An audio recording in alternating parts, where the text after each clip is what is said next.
What's up, everyone? Chris Yandel here for Channelfireball.com, and welcome to another edition of Audio Articles, where we bring you articles written by the top Magic the Gathering pros in audio form so you can listen on the go wherever and whenever you want for free, Monday through Friday. We've also got a lot of really great content on YouTube, so head on over to YouTube and search for Channel Fireball, ring the bell next to the subscribe button. And if you're trying to make it easier to listen to the podcast, ask Siri to play the most recent episode of Channel Fireball's podcast, and you're all set. We're also available on iTunes and Spotify. Today's article is written by Jacob Wilson. He's going to talk about one of the age-old questions in Magic. Thanks for being with us today, and here is Should You Trade? By Jacob Wilson. It's your third turn. Should you attack with your Runeclaw Bear into your opponents? The answer, of course, is that it depends. This is a classic, recurring situation in Magic. If I were trying to evaluate a player's ability, their answer and explanation to this question would be more valuable than watching them play a single game. There are several variables that you should consider when choosing whether or not to attack on turn 3 if you have 3 untapped lands and a creature and your opponent has 2 tapped lands and the same creature. Number 1. Is my opponent likely to block? In Game 1, without any additional information, it'll be difficult to answer this question. You could try announcing combat and seeing if your opponent touches their creature or their pen to indicate that they're either blocking or taking the damage. But I try not to rely on physical tells. They're unreliable and indicate the correct play less often than the cards in your hand and library. In a sideboarded game, or a game of Constructed against a well-known deck, you'll have a much better understanding of your opponent's deck list and playstyle.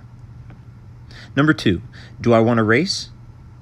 In this scenario, I'm on the play and it's my turn 3 to my opponent's turn 2. I'm slightly, but not significantly, more likely to want to race and be aggressive than if I were on the draw.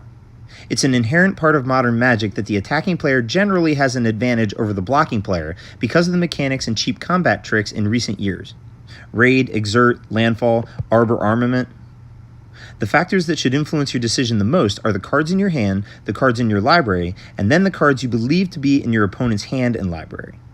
Your cards are obviously more compelling because they are certain to be in your deck. You don't know what's in your opponent's deck with certainty. In Game 1, you'll be guessing, and in Games 2 and 3, they may sideboard cards in or out. Important cards to keep in mind are creatures with haste and burn spells. If you have no follow-up creature this turn, and you've seen Goblin Warchief from your opponent, you may not want to attack. If you have 2 Lava Axe in your deck, then every last point of damage you can inflict will increase your chances of winning, and you should attack simply in the hope that your opponent may not block. If your deck contains multiple cards like Dark Bargain, then you should probably plan to block, preserving your life total in the hopes that your card advantage will give you inevitability.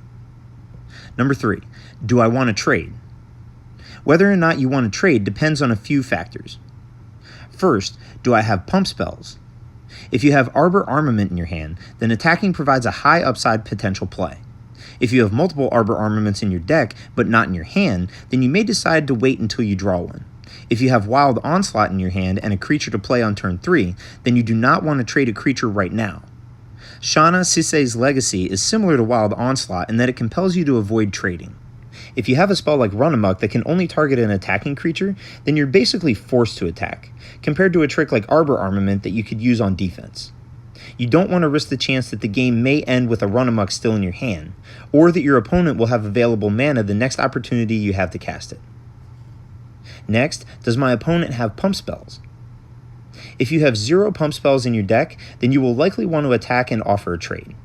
If you have 0 pump spells, your opponent will either have an equal number or infinitely more reasons not to trade.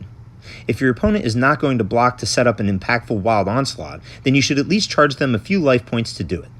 After you've seen many cards deep into Game 1, or in a sideboarded game, you'll be able to make your decisions with more information. Keep in mind that many players get tricky and sideboard in and out instant speed spells based on what their opponents have seen. Next, do I want the board to be simpler? It's a common mistake among pros and amateurs alike to simplify the board. Magic board states can become overwhelming to think about. While I understand the desire to make things simpler, ultimately trades generally benefit one player more than the other. Cards like Alpine Grizzly, Rampaging Cyclops, and Yargle Glutton of Urborg care about the board being as clean as possible. You'll want to take both your own and your opponent's cards into consideration when deciding who wants the board to be cleaner. If you trade 2-drops and then play Alpine Grizzly, you are immediately threatening 4 damage and the potential to turn your removal spells into a super-powered Searing Blaze on opposing blockers. What if the creatures have minor abilities? In the example, I use Keldon Warcaller because it's from Dominaria and is, in my extensive experience, only a Runeclaw bear. I have yet to see the trigger be relevant. Now, let us imagine that on our turn 3, it's our Keldon Warcaller facing off versus a Relic Runner, Kitesail Corsair, Dark Confidant, Kavu Predator, or Leaf Glider. Against all 5 of these types of creatures, I would attack most of the time.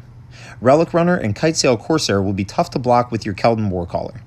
Dark Confidant and Kavu Predator generate an advantage each turn that they're in play and will likely not want to trade for an inferior 2-drop. You should always attack into Leaf Glider and other mana creatures, because the opponent will probably want the mana. Regarding Relic Runner and Kavu Predator, each player's deck list will be extremely relevant, but I would start with the assumption that the opponent has some ways to trigger their own abilities. As the opponent, should you block? My default is to block in these situations. There's a V-shaped curve that depicts on the x-axis a player's experience in Magic and on the y-axis how much they value life total as a resource. Yes, only the last point of your starting 20 matters, but all else being equal, who would decline a free point of life? Take into account all the variables I discussed earlier. As a defensive player, there is one major difference from the offensive player. If you do not initiate a trade, you will have to pay 2 life. Techniques to remember a deck list.